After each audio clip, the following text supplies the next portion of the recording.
మా ఏరియాలో మొట్టమొదటిసారిగా కట్టుకున్న ఈ గులాబీ కలర్ ఇల్లు ఇగో ఇక్కడ దాకా కొత్తగా స్లాబ్ వేస్తున్న ఇంటి దాకా కొంచెం సరే ఇక్కడ దాకా ఉండే మొన్నటి దాకా.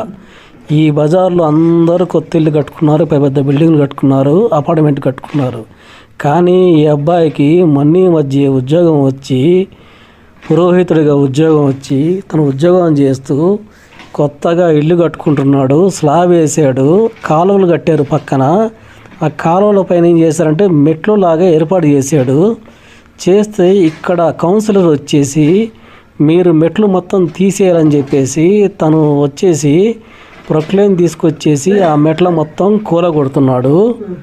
ఇక్కడి కౌన్సిలరు రోజు ఇటు తిరుగుతుంటాడు. ఇక్కడ పైన కాలువ పైన మెట్లు కొడుతున్నప్పుడు మరి చూస్తూనే ఉన్నాడు. పూర్తిగా కట్టిన తర్వాత వచ్చేసి మెట్లు కూలగొట్టించాడు.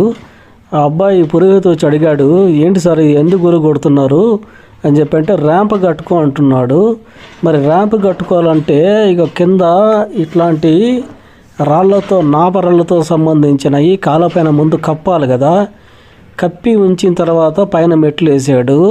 చుట్టుపక్కల అందరు కూడా ర్యాంపులు కట్టుకున్నారు. ఈయన ఇప్పుడే కదా ఇల్లు కట్టేది. ఇల్లు కట్టుతున్నప్పుడు మరి చెప్పి మరి సరే ఓకే మెట్లు కూలగొట్టావు మంచిదే, ఓకే నువ్వు రోజు చూడలే అనుకుందాం, రోజు ఇటు తిరుగుతావు అయినా చూడలే అనుకుందాం. ఇగో ఇక్కడ ఉన్న నాపరాళ్ళు కూడా పూర్తిగా కాలువపై తీపిచ్చాడు. మళ్ళీ ఆయన ర్యాంప్ కట్టుకొని చెప్పాడు. ర్యాంప్ కట్టుకోవాలంటే నాపరాలు వేసుకోవాలి కదా, మళ్ళీ నాపరాలు వేసిన తర్వాత కదా మళ్ళీ ర్యాంప్ కట్టుకునేది. ఇగో ఈ బజార్లో అందరూ ఇట్లా కట్టుకున్నారు. ఆయన కాలువ పైన మెట్లు కట్టుకుంటే నాపరాలు వేసి పైన కూలగొట్టించావు.